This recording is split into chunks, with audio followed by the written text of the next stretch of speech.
how does that law force XXXY to use pronouns? Like in their advertising, in their corporate offices? What are you talking about? Like where do they have to use the prescribed pronouns? If they are interacting with a customer and the customer says, this is my preferred name and these are my preferred pronouns, this is the way I want to be addressed, there is a legal obligation to do that. They're compelled to use those pronouns and those surnames under Colorado's law.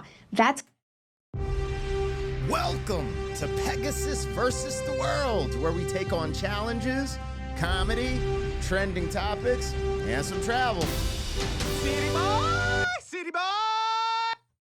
It seems like comedy and a trending topic. Yo, dog. Dog, Colorado, what are we doing? This is what brought this to my table, man. My boy Don sent me this link, and here, this is what it says. I'm not saying, fake news is everywhere, so you gotta take it with a grain of salt. But posted on August 24th.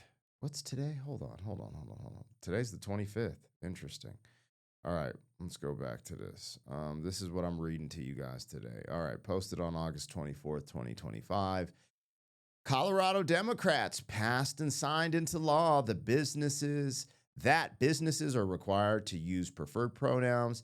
If you refuse, you can get up to 4 months in jail.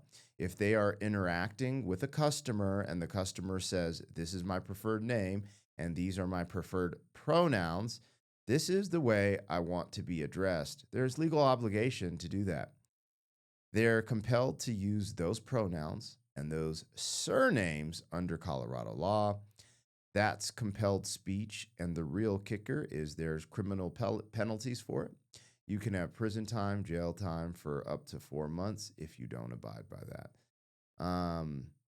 Kristen Wagner, President, CEO, and General Counsel at Alliance Defending Freedom. Okay, so this clip was sent to me. That was the title of the clip, and that's why I'm here. Because guess where I live, you guys? Yo, son.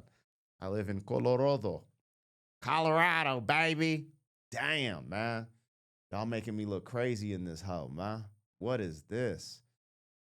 Anyway, so this is the clip. I started playing it. We're going to dive into it, see where it goes. Pronouns. I don't think I believe in them. The more I think of it, I just call people by their name. That's it.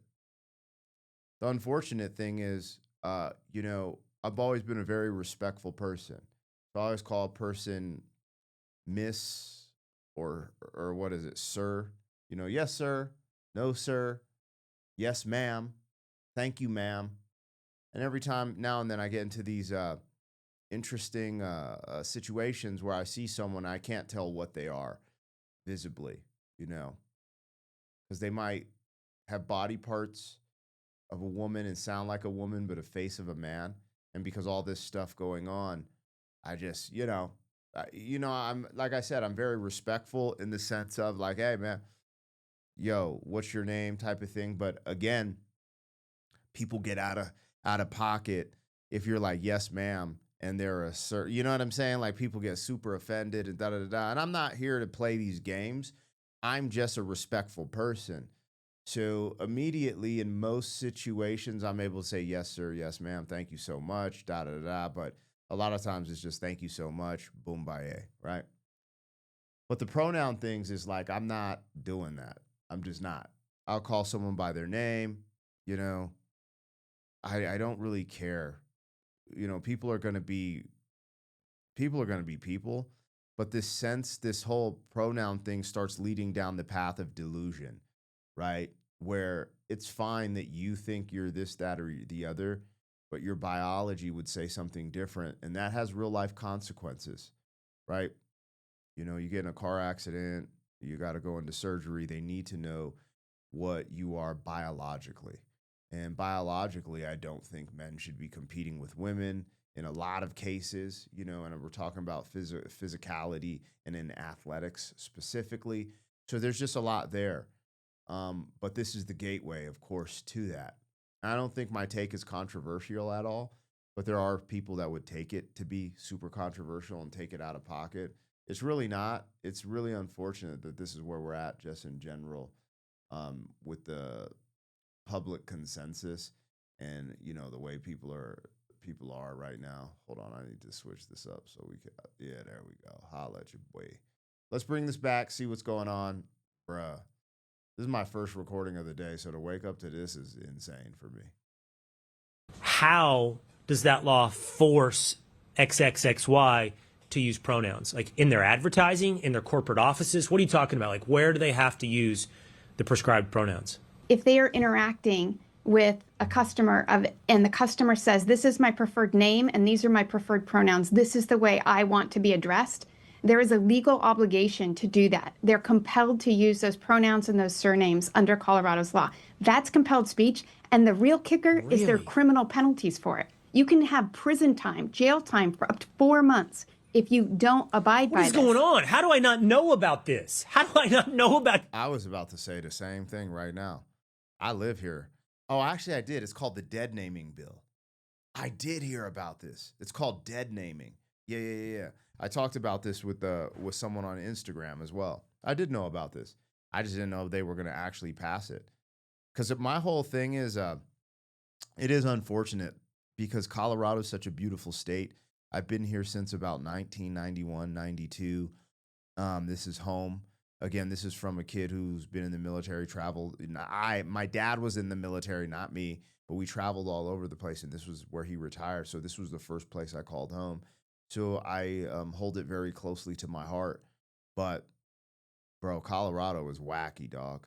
Like, I do stories about Colorado, and people be like, yo, you got to move. People are like, no, stay and fight, da-da-da-da. And I'm just like, look, man, go where you're celebrated, not tolerated.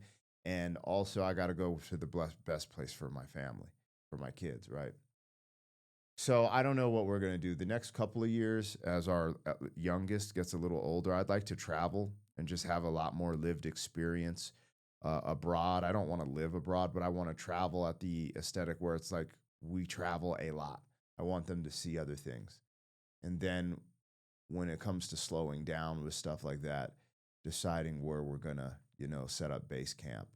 My loyalty, I'm going to go where I'm celebrated, but my dad lives here and he's getting old. He's about to be 75 and, his health is kind of waning. I just can't leave him out in the cold. It's just not happening.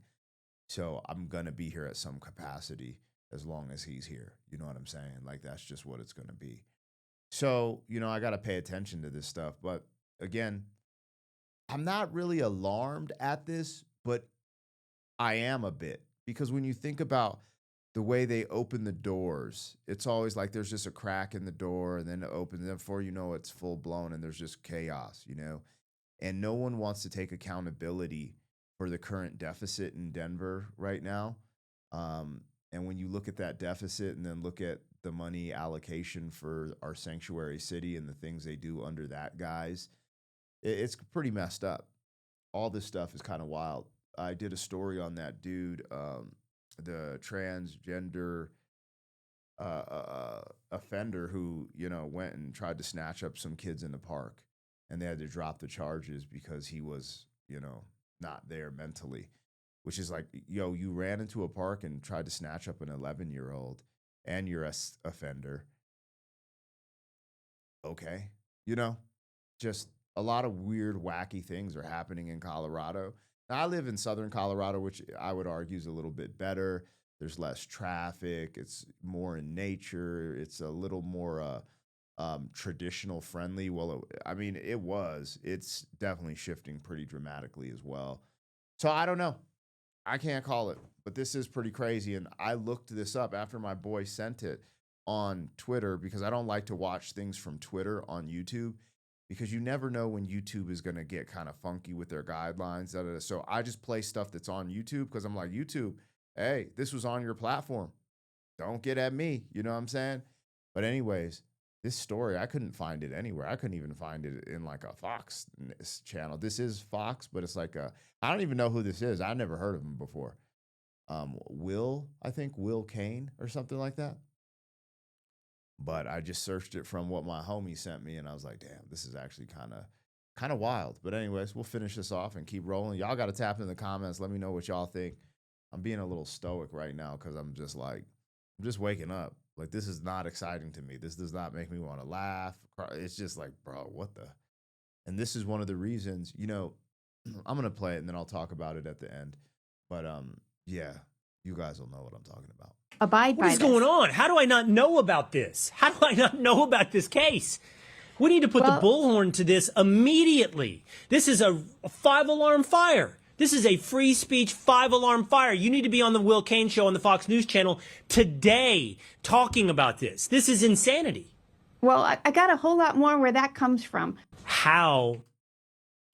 Look, I did a little video and I wasn't even homeschooling. I just titled it homeschooling because the interaction I was having with my daughter, she learns, right? Like, we're drawing, we're freestyling, we're talking. So I titled it homeschooling. I put it on both of my channels. And I started getting pushback. Someone was literally like, I despise homeschooling so much, I'm unsubscribing. And I was like, what? Like, people are really so people are crazy. But again, what I wanted to lead this to, the reason we're homeschooling is because of this. Because the last time we took our daughter to gymnastics when she was doing gymnastics, and one of the ladies was talking to us, and she would mention how they're starting the pronoun stuff in first grade. I was like, no, they're not.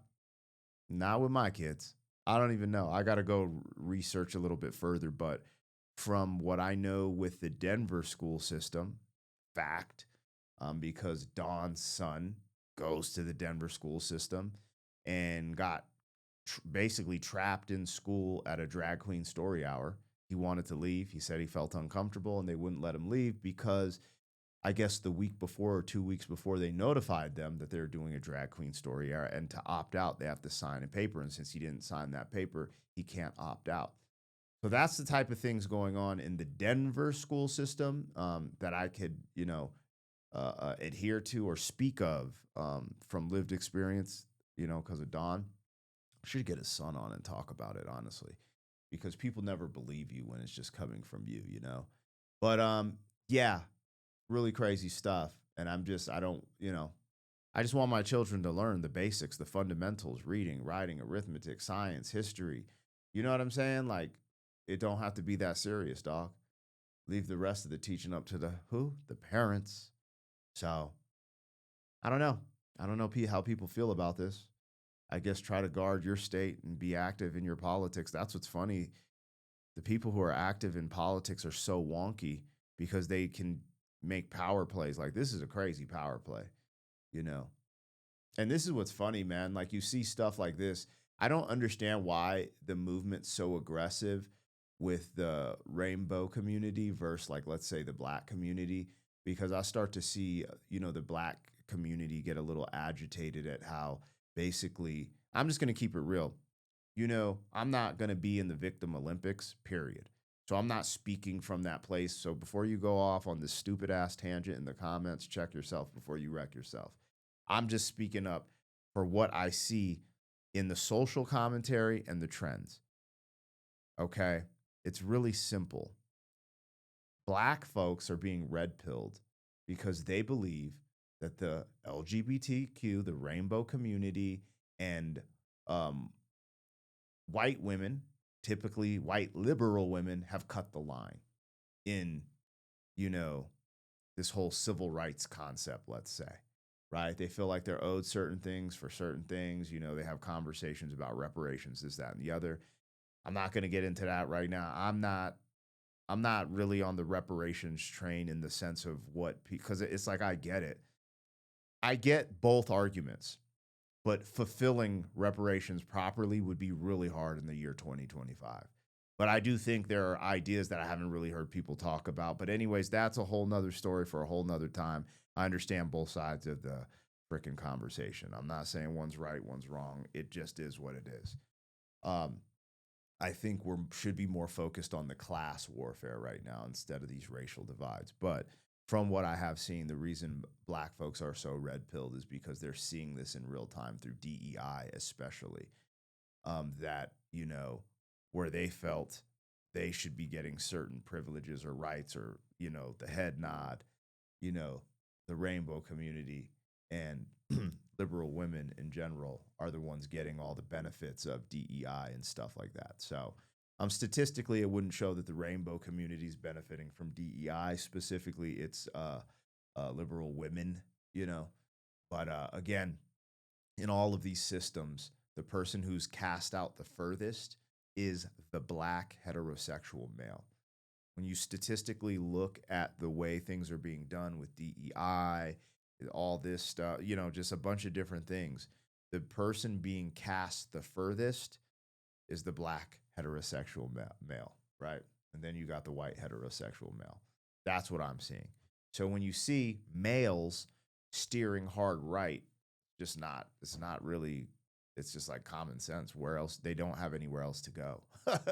I see all these blurbs where they're like, oh, the Democratic Party's trying to win men back and boys back, and Disney's trying to get boys to watch their stuff again, and blah, blah, blah. And it's just like, bro, y'all are tripping. Anyways, let me know what I got, what I missed. I'd love to hear it. Yeah, holler. City boy, city boy.